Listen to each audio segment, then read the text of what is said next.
श्री कृष्ण जन्माष्टमी के दिन गौ माता को खिला दे ये एक चीज, दरिद्रता समाप्त हो जाएगी।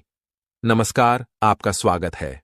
दोस्तों, हर साल भाद्रपद माह के कृष्ण पक्ष की अष्टमी पर कृष्ण जन्माष्टमी मनाई जाती है। द्वापर युग में इसी दिन भगवान श्री कृष्ण का जन्म हुआ था। श्रीमद् भागवत पुराण के अनुसार श्री कृष्ण का जन्म अष्टमी तिथि, रोहिणी नक्षत्र, वृषभ राशि और बुधवार के दिन हुआ था। इस वर्ष भाद्रपद कृष्ण जन्माष्टमी की तिथि की शुरुआत 26 अगस्त को दोपहर 3:55 को होगी और अष्टमी की समाप्ति 27 अगस्त शाम 3:38 को होगी। इस दौरान श्री कृष्ण का जन्मोत्सव मनाया जाएगा। श्री कृष्ण पूजा का शुभ मुहूर्त 26 अगस्त को रात्रि 12 से लेकर देर रात 12:44 तक रहेगा। दोस्तों, भगवान श्री कृष्ण को गौ माता से अत्यंत लगाव था, इसीलिए जन्माष्टमी के दिन गौ माता की सेवा जरूर करनी चाहिए और गौ माता को कुछ चीजें अवश्य खिलानी चाहिए।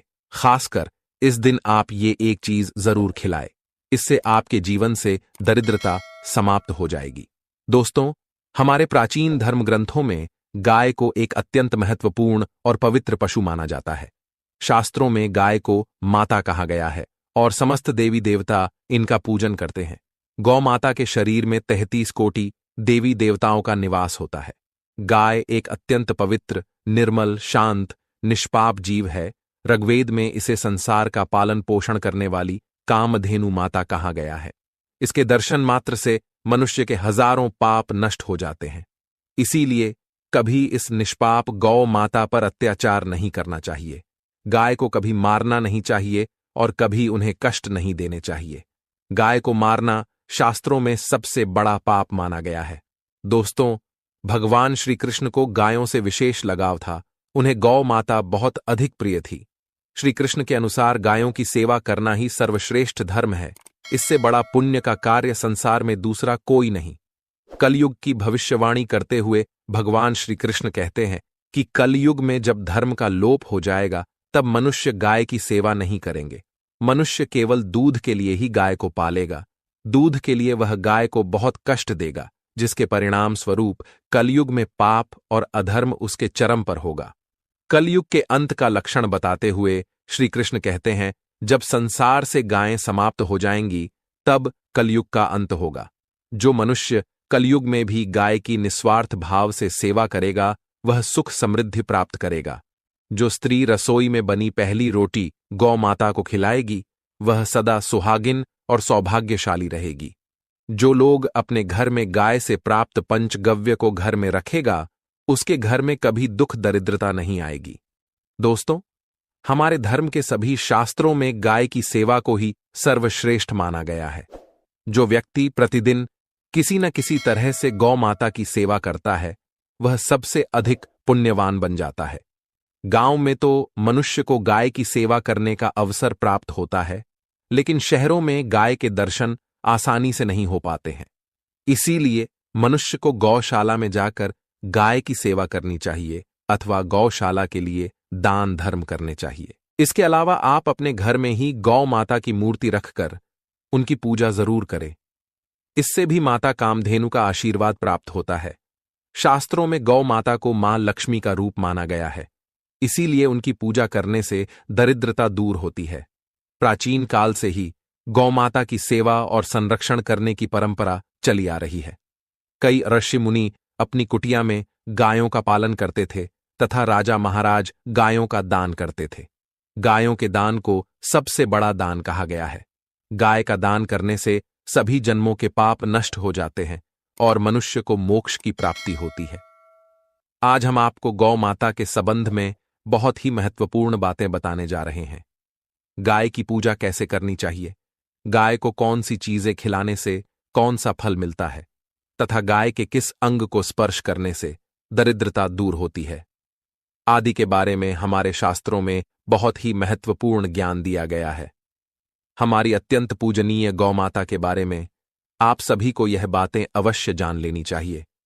इससे आपके जीवन से सभी प्रकार के कष्ट दूर होंगे। दोस्तों, कई बार महिलाएं जाने अनजाने में गाय को कुछ चीजें खिला देती हैं, जिससे मां लक्ष्मी क्रोधित हो जाती है। शास्त्रों में कहा गया है कि ये चीजें गाय को कभी नहीं खिलानी चाहिए। इससे मनुष्य के जीवन में दुर्भाग्य आता है और उसे किसी भी कार्य में सफलता नहीं मिलती है। तो चलिए जान लेते हैं गौ माता के विषय में महत्वपूर्ण नियम। सबसे पहली बात है दोस्तों, गौ माता के दर्शन करना बहुत शुभ होता है। शास्त्र कहते हैं रोज सुबह गाय के दर्शन होने से पुण्य की प्राप्ति होती है और सुबह गोबर के दर्शन होने से लक्ष्मी की प्राप्ति होती है। अगर किसी महत्वपूर्ण कार्य के लिए जा रहे हैं और अचानक ही गौ माता आपके रास्ते में आ जाती है तो वह कार्य निश्चित ही सफल हो जाता है। किसी भी यात्रा पर निकलते समय अगर गौ माता के दर्शन हो जाए तो वह यात्रा सुखपूर्वक पूर्ण हो जाती है, इसमें संशय नहीं है। ज्योतिष शास्त्र के अनुसार कुंडली में यदि पितृदोष होता है तो अन्य उपायों के साथ साथ गौ माता को प्रतिदिन रोटी और घास खिलाने से लाभ होता है और पितृदोष से मुक्ति मिलती है। इसी तरह कुंडली में यदि शनि की 7.5 या महादशा है तो हर शनिवार और अमावस्या को काले रंग की गाय को घास या रोटी खिलाएं और उसकी पूजा करें, इससे शनि दोष कम होता है। गौमूत्र यानी कि गाय का मूत्र बहुत ही उपयोगी, पवित्र और स्वास्थ्य की दृष्टि से अत्यंत हितकारी होता है।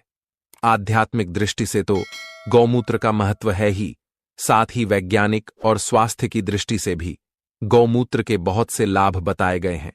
गौमूत्र में बहुत से खनिज पदार्थ और स्वास्थ्यवर्धक तत्व होते हैं जो हमारे शरीर की शुद्धि करते हैं और बहुत से रोगों से भी बचाते हैं।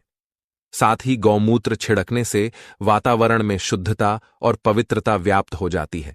इसीलिए हमारे शास्त्रों में शरीर को निरोगी रखने के लिए प्रतिदिन गौमूत्र का सेवन करने तथा घर में गौमूत्र छिड़कने के लिए कहा गया है। कुंडली में शुक्र ग्रह की स्थिति को मजबूत करने के लिए ज्योतिष शास्त्र के अनुसार सुबह के भोजन में सबसे पहली रोटी निकालकर एक सफेद गाय को खिलाना शुभ माना जाता है। अगर आपकी कुंडली में बुध ग्रह कमजोर है या आपको किसी कारण इसके दुष्प्रभाव झेलने पड़ रहे हैं तो हर बुधवार के दिन गाय को हरा चारा खिलाना शुरू कर दें। इससे बुध से जुड़े दुष्प्रभाव दूर होंगे और आपको तमाम समस्याओं का हल मिल जाएगा। अगर कुंडली में मंगल दोष है जिसके कारण आपके जीवन में कई तरह की परेशानियां हैं तो लाल रंग की गाय की सेवा करें। मंगलवार के दिन गाय का पूजन करें और उसे गुड़ और चने आदि खिलाएं। बृहस्पति ग्रह को जीवन के सभी मांगलिक कार्यों का कारक माना जाता है। ऐसे में अगर किसी व्यक्ति के जीवन में विवाह आदि मांगलिक कार्यों में विघ्न निर्माण हो रहे हैं तो उन लोगों को कुंडली में बृहस्पति ग्रह की स्थिति को मजबूत करने के लिए रोटी पर गुड़ और चने रखकर गाय को खिला देना चाहिए। इससे आपको शुभ परिणाम प्राप्त होते हैं। अगर घर में अशांति है, लड़ाई झगड़े होते रहते हैं तो घर में सुख शांति बनाए रखने के लिए घर के अंदर गाय के गोबर से बने उपले को जलाना चाहिए और उसका धुआं संपूर्ण घर में फैलाना चाहिए। इससे घर की नकारात्मक ऊर्जा नष्ट होती है और सकारात्मक ऊर्जा में वृद्धि होती है। गाय के दूध, दही, घी, गोबर और गौमूत्र से बनने वाले मिश्रण को पंचगव्य कहते हैं। पंचगव्य को पापनाशक कहा जाता है और हिंदुओं की एक धार्मिक विधि प्रायश्चित करने में इसका उपयोग किया जाता है। पंचगव्य को बनाने वाली सभी वस्तुएं अत्यंत उपयोगी होती हैं जो स्वास्थ्य के लिए लाभदायक तो है ही, साथ ही औषधीय गुणों से भी भरपूर है। दोस्तों, अगर आपके द्वार पर गौ माता आती है तो उसे बिना रोटी खिलाए जाने मत देना, नहीं तो आपको दुर्भाग्य का सामना करना पड़ेगा, क्योंकि जिसके द्वार से गाय बिना कुछ प्राप्त किए लौट जाती है उसके घर से लक्ष्मी भी चली जाती है। प्रत्येक स्त्री को प्रतिदिन गाय के लिए एक रोटी बनानी चाहिए और प्रेम से गौ माता को खिलानी चाहिए। इससे गौ माता का आशीर्वाद प्राप्त होता है और मन की इच्छाएं पूर्ण होती हैं। कुछ लोग गौ माता को बासी भोजन अथवा जूठन खिला देते हैं, इसे शास्त्रों में पाप माना गया है। आप किसी अन्य पशु को खिला सकते हैं लेकिन गाय को कभी जूठन नहीं खिलाना चाहिए। भूख लगने के कारण गौ माता उस अन्न को ग्रहण तो कर लेती है लेकिन इसका पाप उस व्यक्ति को लगता है जो गौ माता को ऐसा बासी भोजन खिलाता है। गाय एक शाकाहारी और पवित्र पशु है, इसीलिए गाय के भोजन में कभी मांस, अंडे आदि चीजें नहीं डालनी चाहिए। ऐसा करने से महापाप लगता है। यदि आपकी कुंडली में चंद्र दोष है और जिसके कारण लगातार परेशानी उठानी पड़ रही है, तो आप ये एक उपाय जरूर करें। आप रोटी पर सफेद मक्खन, नमक और घी लगाकर गौ माता को खिला दें।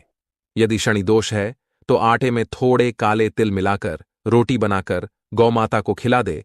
इससे शनि दोष समाप्त होता है।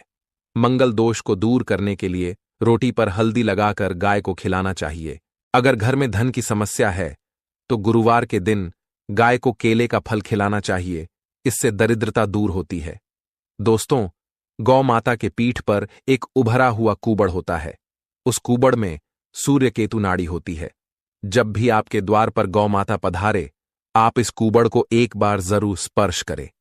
इससे आपके जीवन से सभी दुखों का अंत होगा और धन संपत्ति की प्राप्ति होगी।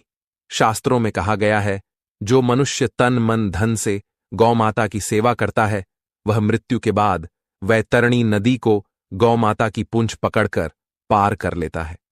उस व्यक्ति की अकाल मृत्यु नहीं होती है और उसे मोक्ष की प्राप्ति होती है। जिस व्यक्ति के भाग्य की रेखा सोई हुई है, अगर वह व्यक्ति अपनी हथेली पर गुड़ रखकर गौ माता की जीभ से चटाता है, तो उसकी सोई हुई भाग्य रेखा खुल जाती है और उसका दुर्भाग्य सौभाग्य में परिवर्तित हो जाता है। तो दोस्तों, इस प्रकार से आप सभी गौ माता की सेवा जरूर